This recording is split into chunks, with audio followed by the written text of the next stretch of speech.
공동체가 될 수 있기를 바랍니다.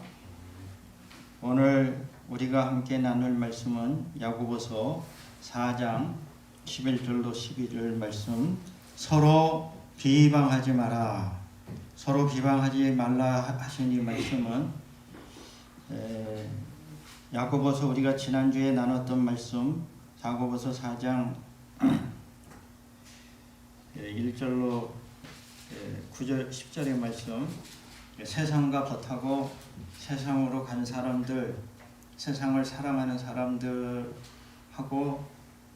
관련이 없는 것 같지만은 세상과 겉하고 세상으로 가고 세상을 사랑하는 사람들은 또 살아가는 형태가 그렇게 남을 비방하고 욕하고 비난하고 또 조롱하고 멸시하고 그렇게 살면서도 그것이 당연한 줄로 알고 사는데, 예수 믿고 은혜 받는 사람들은 어떠한 삶을 살게 되느냐? 입술에서 비방이 사라지는 거예요. 할렐루야. 남을 비난하지 않습니다. 남을 조롱하지 않아요. 더 악한 일은 중상모략하는 일이에요. 남을 나쁘게 말하고 이상한 일을 하지 않습니다. 이것은 우리 주님께서 복음을 전하실 때에 아주 강조해서 하신 말씀 중에 하나가 형제를 비판하지 말고 형제를 판단하지 마라. 우리 주님이 강력하게 권고의 말씀을 주신 것이고, 후에 야고보가 믿음의 공동체들에게 주실 때에 예수님의 말씀을 상기하면서, 너희가 믿음 생활할 때에 예수 잘 믿는 거 참 귀하고 복된 일인데 평소의 삶 가운데 힘써 실천할 것은 우리 주님의 가르침대로 서로 비방하지 마라. 이 말씀을 주신 것입니다. 그러므로 말씀의 자리에 들어가기 앞서서 마음 훈련하는데, 마음 훈련은 우리 마음의 세 가지 영역에서 이루어집니다. 첫째는 신경계, 우리 뉴로시스라고 해야 되나, 이 신경이 잡스러우면 안 돼요. 신경이 안정이 되어야 됩니다. 두 번째는 감정계예요. 감정이 요동을 치면 안 돼요. 감정이 될 수만 있으면 감정이 고요하고 평안해야 됩니다. 세 번째, 우리의 마음의 영역 중에서 중요한 영역은 생각계예요. 생각이 바르고 반듯하고 또 생각이 밝아야 되는 거예요. 생각이 잘못되면은 결국은 다 밑에서부터 올라오는 겁니다. 내 신경이 안정이 안 되면 감정이 편할 수가 없어요. 늘 감정이 부글부글 끓고 무슨 이상한 사람처럼. 그 다음에 감정이 안 좋은 사람이 생각을 반듯하게 할 수가 없는 거예요. 감정이 기복이 심한데 생각이 바로 될 수가 없는 것입니다. 그래서 이 세 가지 영역에서 제가 매주마다 마음 훈련을 하니까 조금 귀찮고 힘들더라도 열심히 따라해야 돼요. 할렐루야. 그래서 첫 번째, 하나님의 놀라운 축복을 전합니다. 하나님은 우리를 축복하셨습니다. 그래서 하나님은 어떠한 하나님이시냐? 앞뒤 양옆에 계신 분에게 환한 얼굴로, 하나님은 당신을 한 번도 비방하지 않았습니다.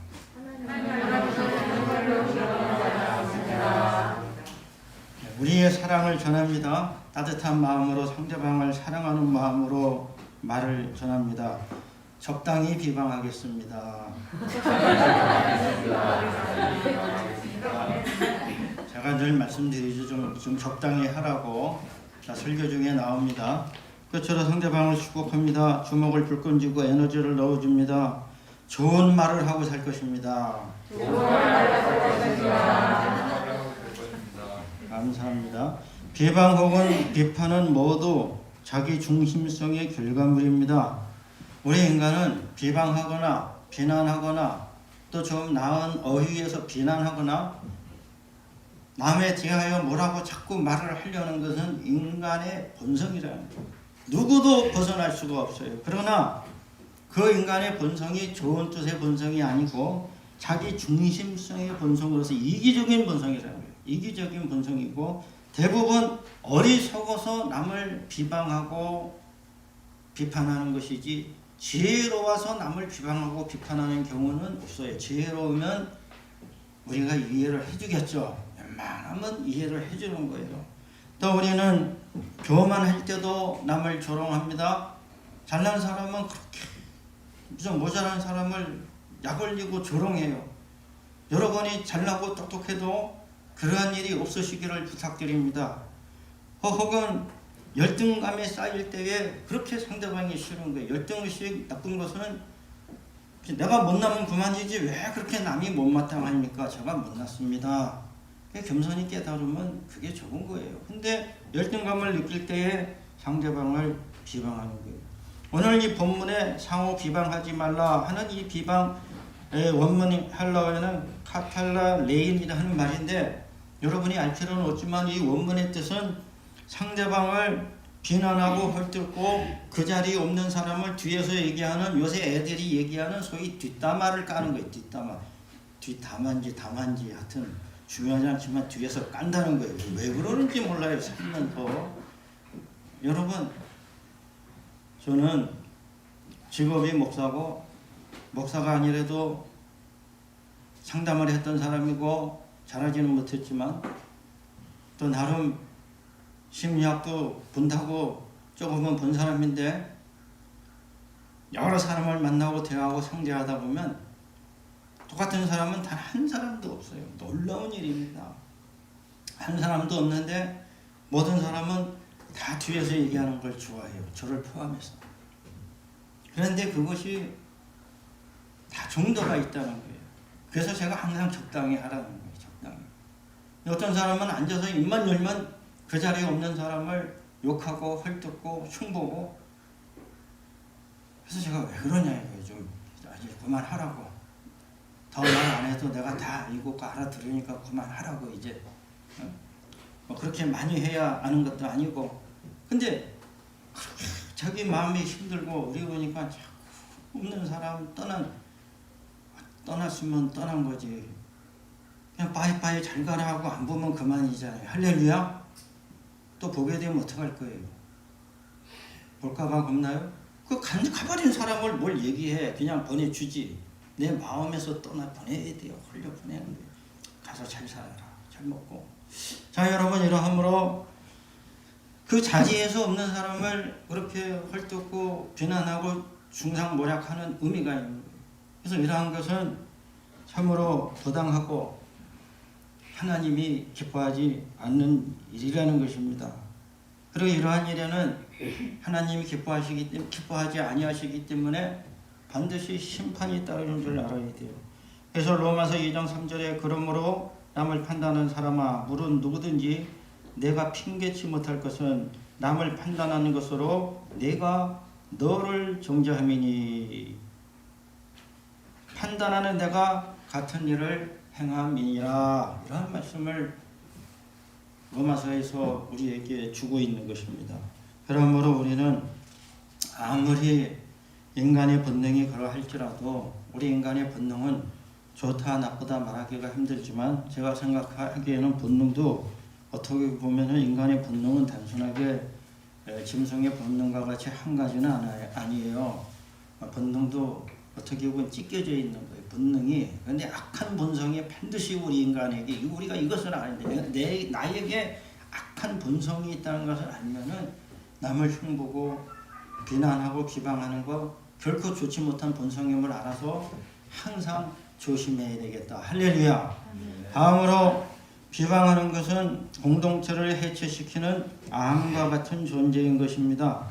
여러분, 제가 어려서부터 고민한 것은 그러면 상대방을 판단하고 평가하고 혹은 건전한 의미에서 비판하는 것과 상대방을 비난하는 것은 차이가 뭐냐 이거예요. 우리가 사람을 만나면 그 사람을 알려고 하고 이해하려고 하고 또 그 사람을 잘 판단해야 되니까 이 넓은 의미에서 판단이, 이 사람은 이런 사람이구나 저런 사람이구나. 그런데 그렇게 사람을 잘 이해를 해서 비판하는 것, 건전한 의미에서 비판하는 것과 비난하는 것의 차이는 어느 정도 나는 것 같아요. 저는 그 단어 하나만큼이나 종이 한 장 차이밖에 없다고 보는 거예요. 자기는 좋은 의미에서 비판하는 거지만 상대방이 들어보면 죄다 비난이에요. 여러분 그걸 모르겠어요? 나는 객관적으로 합리적으로 과학적으로 분석적으로 아무리 좋은 이유를 갖다 붙여서 내 남편을 분석하고 또 누구를 판단한다고 쳐도 남이 볼 적에는 기울어져 있어요.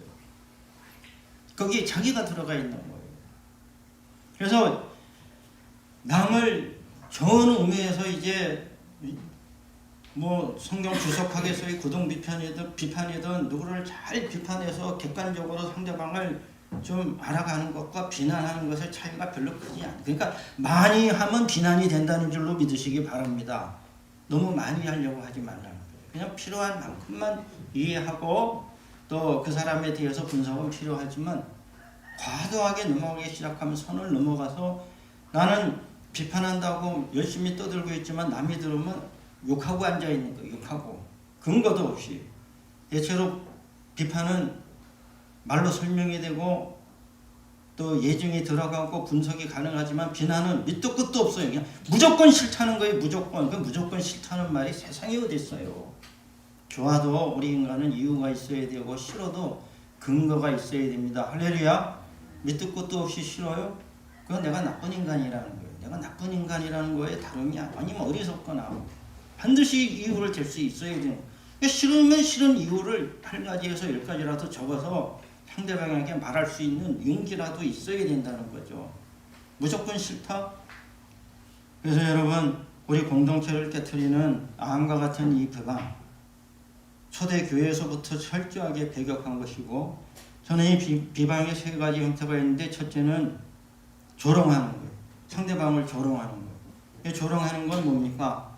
상대방이 애써 수고하고 노력하고 고생한 거를 평가절하하고 가치절하하고 남이 진지하게 수고하는 것을 웃음거리로 만드는 거예요. 좀 박수를 쳐주고 격려를 해도 시원찮을 텐데 야, 너 그거밖에 못하냐? 그거 어떡하지 하는 거예요. 누가 조롱합니까? 마귀가 우리를 조롱해요. 그러니까 아무리 열심히 살고 노력해도 마귀는 너는 안 돼. 한마디로 우리를 죽이는 거예요. 그러므로 우리는 상대방을 조롱하는 일이 없어야 되겠습니다. 할렐루야. 두 번째로 단순 비난이에요. 단순 비난은 그냥 상대방에 대하여 고의적으로 악의적으로 나쁜 평가를 하고 또 상대방을 또 기분 나쁘게 하고 아무튼 비방하고 비난함으로 내 경쟁자나 라이벌을 꺾으려 하는 거예요. 이 단순 비난도 참으로 악한 일입니다. 끝으로 중상모략이에요.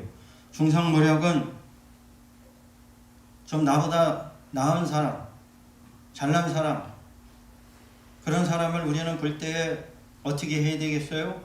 나보다 나은 사람, 나보다 잘난 사람을 보면은 가까이 하고 친구가 되고 나보다 낫고 잘난 사람한테서 뭐 하나라도 배워야 되지 않겠어요?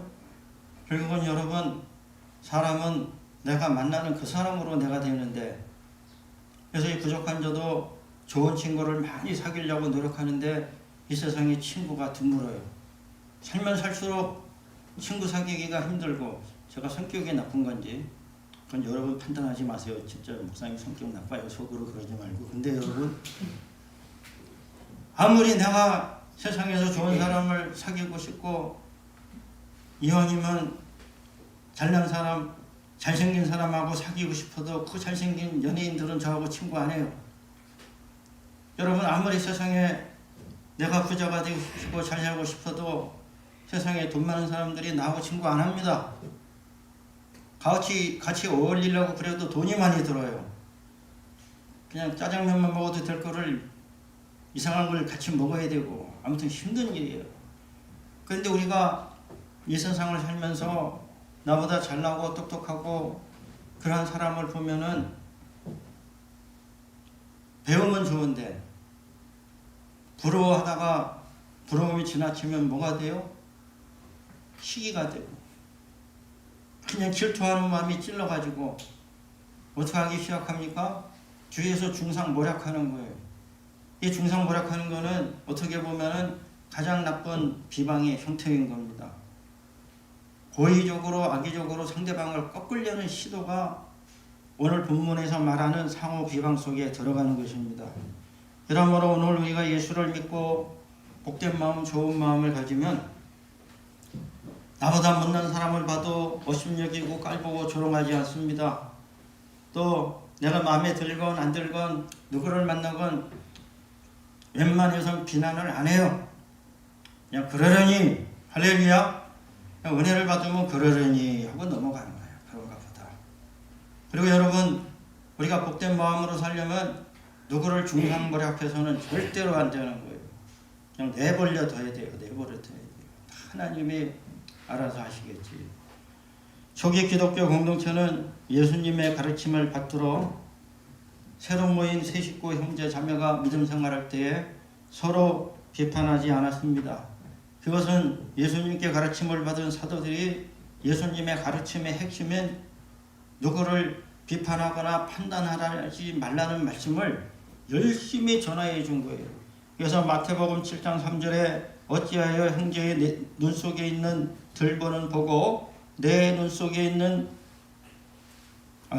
제가 잘못 적었네요. 어찌하여 형제의 눈 속에 있는 티는 보고 내 눈 속에 있는 들보는 깨달지 못하느냐. 마태복음 7장 3절 이하의 말씀이에요. 예수님의 이 유명한 이 말씀은 교회에 안 다니는 사람들도 다 알아요. 근데 우리 대부분이 그렇습니다. 상대방의 눈에 들어간 티는 빼주면서 내 눈 속에 들어있는 들보는 안 빼려고 그러는 거예요. 안 빼려고. 남을 판단하거나 비판하려고 함부로 나서지 말라는 거예요. 요한복음 8장 15절에 너희는 육체를 따라 판단하나 나는 아무도 판단치 아니하노라. 예수님이 바리새인 서기관 위선하는 종교 지도자들 세상 사람들 너희가 지금 무엇을 하고 있느냐. 너희는 눈에 보이는 대로 육체의 아름다운 대로 혹은 육체의 모자람 대로 이러쿵저러쿵 판단하지만 거룩하신 주님은 아무도 판단하지 아니하시고 그 사람의 영혼 중심을 보시는 것입니다. 할렐루야.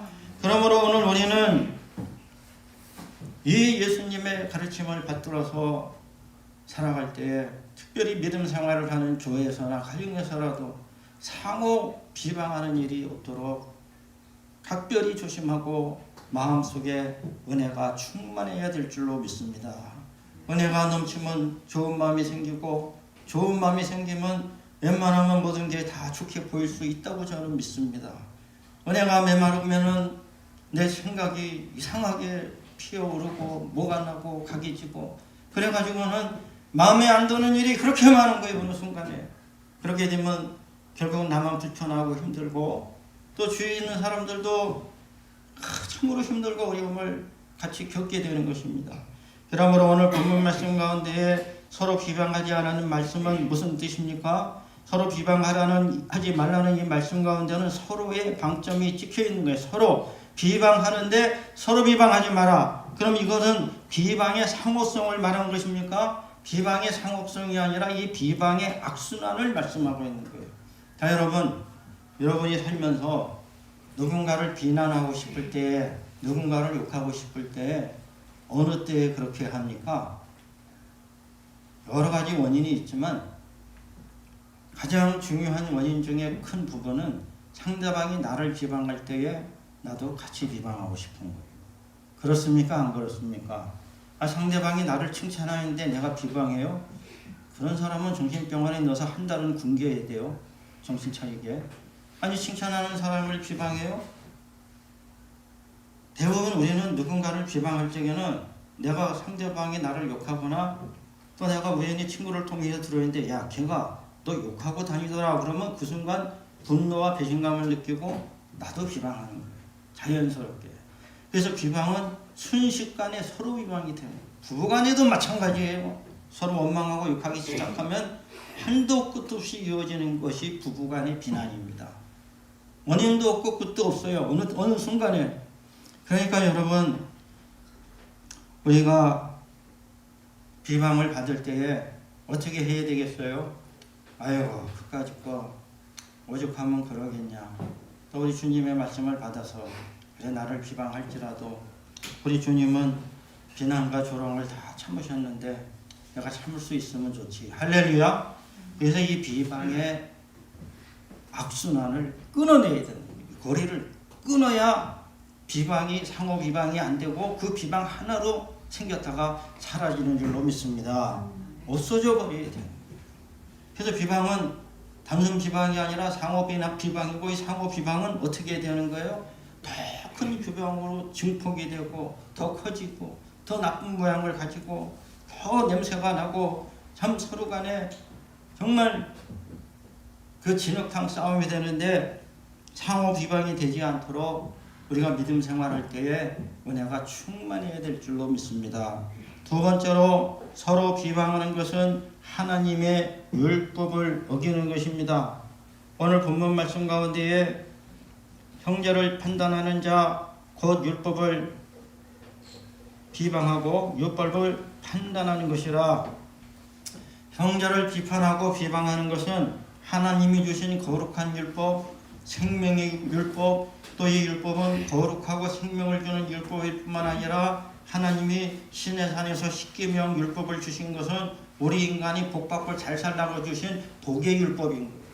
그 말씀을 지키면은 우리는 거룩하여지고 사는 날이 장구하고 복을 받고, 이 율법 말씀대로만 살면은 누가 말려도 성공을 하는 삶을 살게 되는데, 그런 서로 비방하는 것은 하나님의 율법을 어기는 범법자가 된다는 것을 야고보서에서 말씀하고 있는 것입니다. 그러니까 이것이 그렇게 단순한 문제가 아니라는 거예요. 레위기 19장 18절에 보면은 내 이웃을 내 몸과 같이 사랑하라, 이 한마디로 율법을 요약하셨어요. 예수님도 오셔서 율법을 두 가지로 요약하셨어요. 내 마음과 목숨과 뜻을 다하여 내 하나님 여호와를 사랑하라, 또 이와 같으니 내 이웃을 내 몸과 같이 사랑하라. 그러니까 하나님이 주신 율법은 한 단어로 요약을 하면 사랑인 거예요. 근데 사랑인데 형제를 내 몸과 같이 사랑하는 사람이 형제를 비방하고 다녀요? 자기 몸을 찌르는 거죠. 누구든지 아주 이상한 사람 아니고야 자기 몸을 찌르는 사람이 있겠어요? 안 아프니까 찌르죠. 아파서 못 찌르는 거예요. 부모가 자식을 욕하고 비난하고 다닐 수 있습니까? 자기 가슴을 칠지언정 자기 자식은 욕할 수 없는 거예요. 왜? 내 몸을 찌르는 거예요. 내 몸과 같은 것입니다. 여러분으로 여러분, 우리가 서로 비방하는 것은 아무것도 아닌 것이 아닙니다. 하나님의 사랑의 계명을 어기는 거예요. 범법자가 되는 것입니다. 우리가 하나님의 법을 어기고도 아무리 기도하고 아무리 찬송하고 아무리 내가 선행을 많이 해도 눈에 보이는 형제 한 교회 한 식구를 사랑하지 못하고 비방하는 자가 복을 받겠어요? 그렇게 될 수가 없는 것입니다. 그러므로 우리는 하나님의 법을 잘 지키려면 서로 비방하지 말고 서로 칭찬해야 됩니다. 우리 지금의 시대는 사람도 많고 말도 많고 미디어도 많고 SNS가 뭡니까? 제가 알기로는 소셜 네트워크 서비스 줄임말 맞죠? SNS. 이것도 SNS도 우리나라에서만 쓴다는 말이 있어요. 아무튼 네트워크인데 SNS가 많다 보니까 이 SNS에 많은 말, 정보, 영상이 돌아다니는데, 참 거기에 뭐 댓글인지 뭐가 달리는데, 이제 우리가 만든 말이지 악플이라는 말, 그거 좀 그렇게 나쁜 말을 굳이 댓글로 달 필요가 있을까요? 이상한 사람들 많아요. 그러니까 너무 나쁜 말들도 많이 돌아다니고, 또 여러분 그러다 보니까 사람도 많고 말도 많지만 서로 욕하는 게 너무 많은 거예요. 그게 속이 풀리는지 재밌는지 모르지만 우리 믿는 사람들은 상호 비방하지 말고 우리 상호 칭찬하고 삽시다. 상호 칭찬하고 사는 그것이 은혜 받은 증거고 복 받는 비결인 줄로 믿습니다. 네. 서로 칭찬하세요.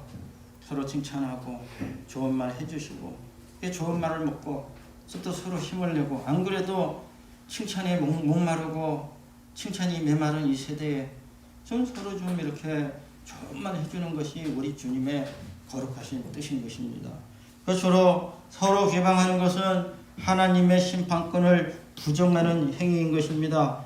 입법자와 재판관은 오직 한 분이시니 능히 구원하시기도 하시며 멸하기도 하시느니라. 입법자와 재판관은 하나님 한 분이라는 거예요. 세상은, 우리 인간은 모자란 데다가 교묘하기 때문에 누구든지 권력을 다 가지면 안 되는 거예요.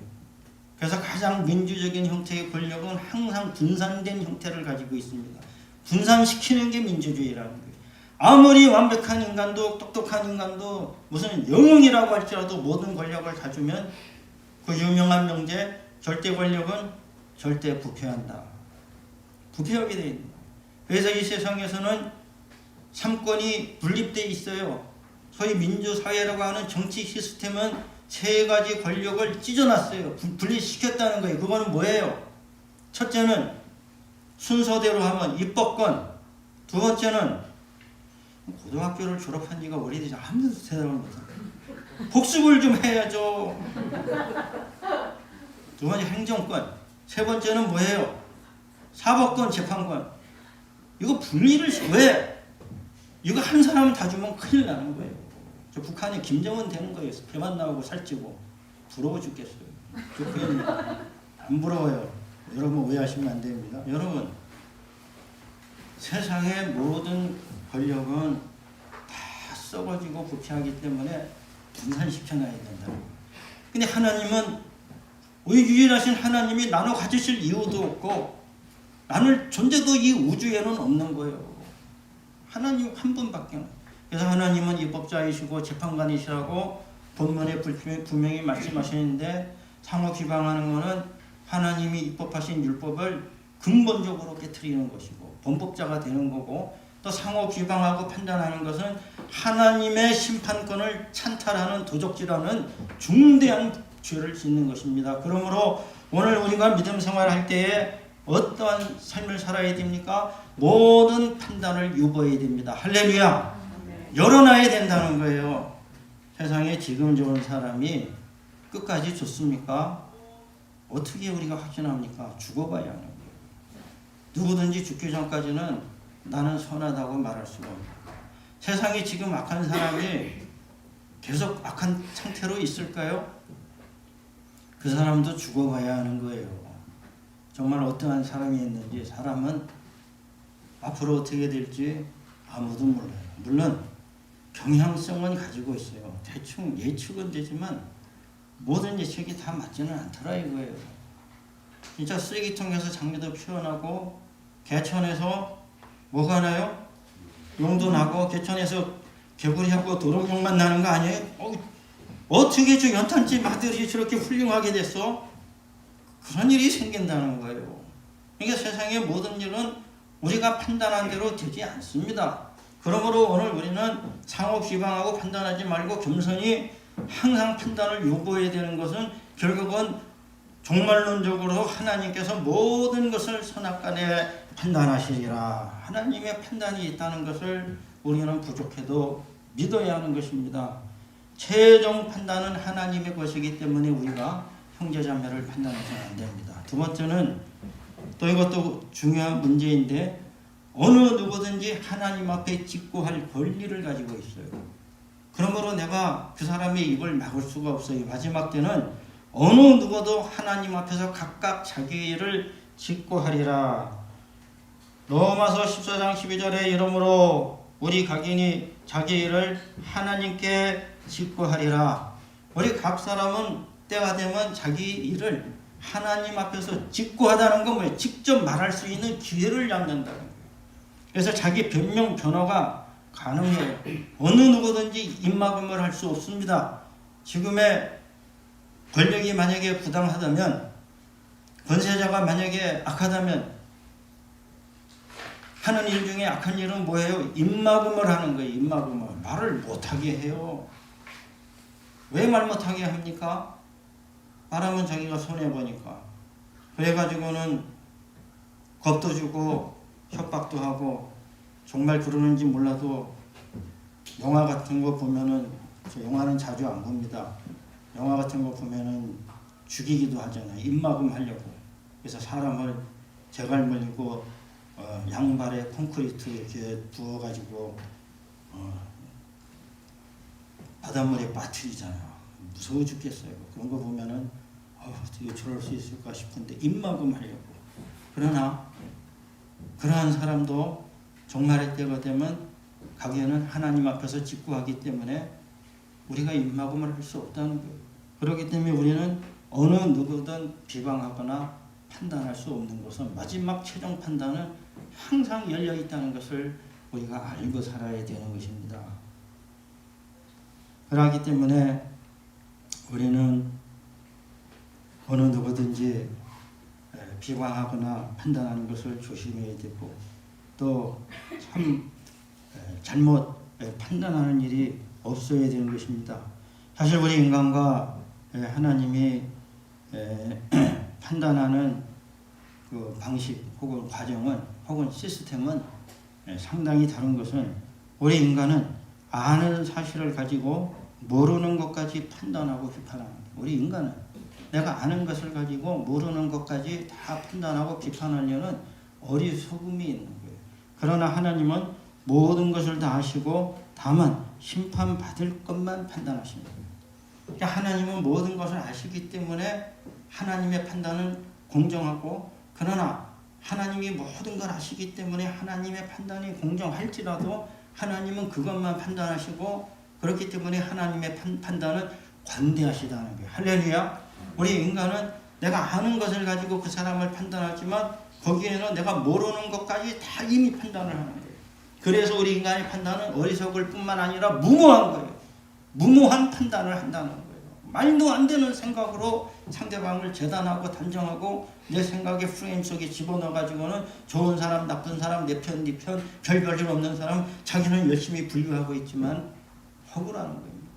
다 쓸데없는 일을 하고 있는 거예요. 제가 읽은 글 중에 동남아의 농부가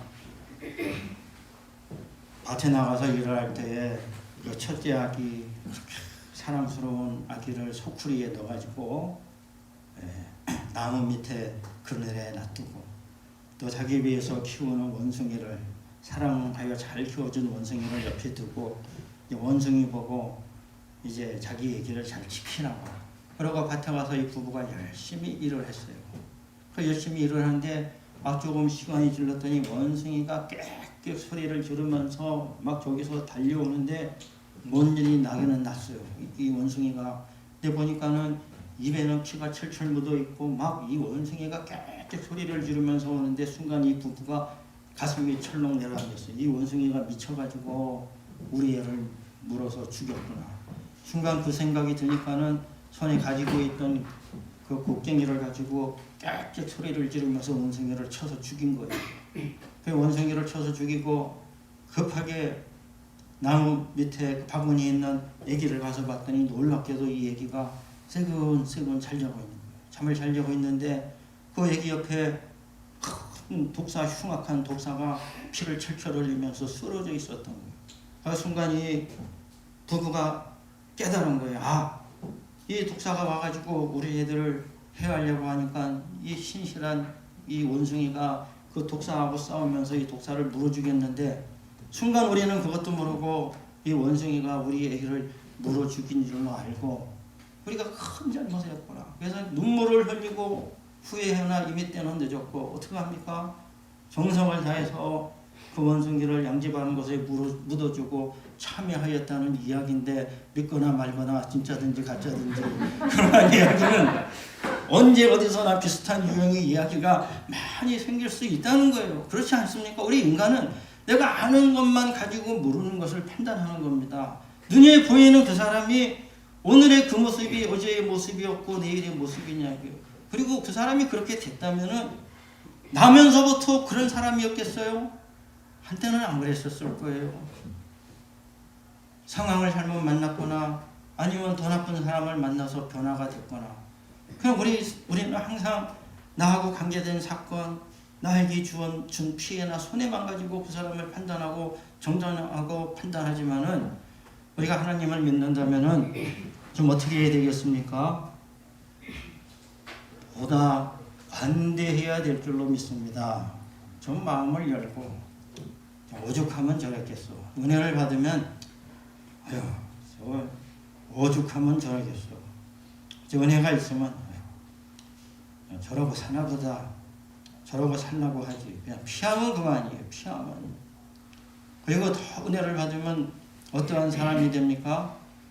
저 오죽 불쌍하면 저러고 다니겠어.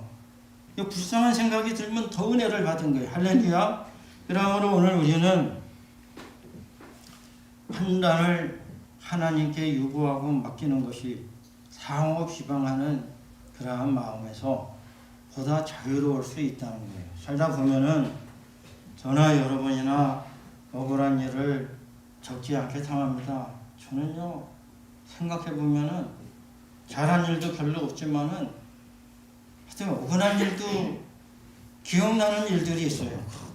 왜 그렇게 됐을까? 그런데 여러분, 그럴지라도 하나님이 지혜롭고 전능하시고 살아계신데 하나님은 모르시지 않다는 거죠. 알고 계시고. 우리가 기도하고 말씀 가운데 인내하면은 다 하나님이 선악간에 판단해 주실 줄로 믿습니다. 그러므로 비방은 철저하게 개인적인 것이고 인간의 본성인데, 그래서 우리는 다 남을 어떠한 의미에서는 비방하고 삽니다. 그러나 조심해야 될 것은 이 본능은 좋은 본능이 아니라 악한 본능이라는 거예요. 죄의 본성이라는 것입니다. 그래서 비방은 단순한 문제 같지만 하나님의 율법을 어기는 범법하는 것이다. 그래서 우리가 늘 혀를 조심하고 상대방에 대해 말할 때 나쁜 말, 거북한 말, 힘든 말은 좀 서로 삼가시고, 그래서 또 좋은 것은 뭐예요? 좋은 말을 해주는 거예요. 힘이 나는 말, 위로가 되는 말, 소망이 되는 말, 또 앞으로 잘 될 수 있다는 말을 서로 나누고 서로 칭찬함으로 하나님의 복된 소식을 우리가 나누어야 되는 것입니다. 은혜를 받으면 남을 비방하려는 본능이 감소됩니다.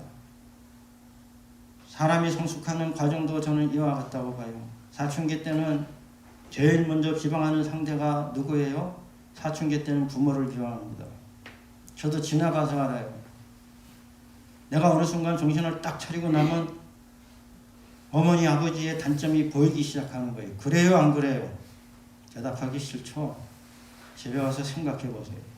우리 엄마는 왜 저래야 돼? 왜 저렇게 몸빼바지를 입고 그냥 김치 냄새 풍기면서 돌아다녀? 창피해 죽겠어. 또 우리 아버지 보면 막걸리만 마시고 도대체 뭐 하시는 분인지 모르는 거예요. 그렇다고 쳐도 지나고 나면은 성숙하면, 사춘기를 지나서 성숙하면 돌아오는 거예요. 부모를 조금은 이해하게 돼요. 다 그러셨구나. 20대 30대 우리 호르몬 혈기가 왕성할 때는, 혈기가 충만하면 세상이 다 못마땅해. 다 비판할 수 있어요. 저등 비판이든 고등 비판이든 칸트의 이성 비판이든 다 비판이 가능해요. 40 넘어가면 결국은 세상이 그렇게 돌아갈 수밖에 없다는 걸 어느 정도 이해가 되는 거예요. 세상은 이래서 부족한 가운데도 돌아가는구나. 부족하고 못난 사람끼리 어울려서 그러고 사는 거구나. 50, 60 넘어가면 정신이 많이 순화되고 지혜가 생기면 그저 그러려니 생각하는 것도 귀찮아. 할렐루야. 아유, 그저 그런 거지 뭐. 여러분, 우리가 은혜를 충만히 받으면 우리의 악한 몸성에 깊숙이 뿌리 박힌 남을 비판하고 정죄하고 판단하고 조금이라도 내가 잘난 척 하려는 것이 많이 감소되는 줄로 믿습니다. 사라져 없어지는 거예요. 좋은 마음이 생깁니다. 그 좋은 마음은 뭐예요? 서로 용납하고 수용하고 받아주는 거예요. 이것이 하나님이 주신 은혜의 마음이고 놀라운 마음인 것입니다. 원더 마인드. 할렐루야. 제가 설교 준비하다가 붙였어요. 원더 우먼이 아니라 원더 마인드예요. 원더 우먼 영화 또 개봉했다는데 얘기만 들었어요. 안 가서 봤어요. 자, 여러분, 그 원더 우먼처럼 힘있는 여성이 되면 좋잖아요. 원더 우먼이든 원더 맨이든. 여러분, 중요한 것은 원더 마인드를, 그 원더 마인드가 뭐예요? 내 마음이 좋아가지고 주위 사람을 좀 좋고 편하게 해줘야겠는데 그것은 비방하지 말고 칭찬하는 길이다. 그러므로 오늘 우리는 모여서 하나님의 복된 소식을 전하고 서로 간에 작은 것 한 가지라도 서로 칭찬해주고, 또 그리고 우리가 서로 힘을 받고 위로받고 또 소망을 나눌 수 있기를 바랍니다. 기도하겠습니다. 하나님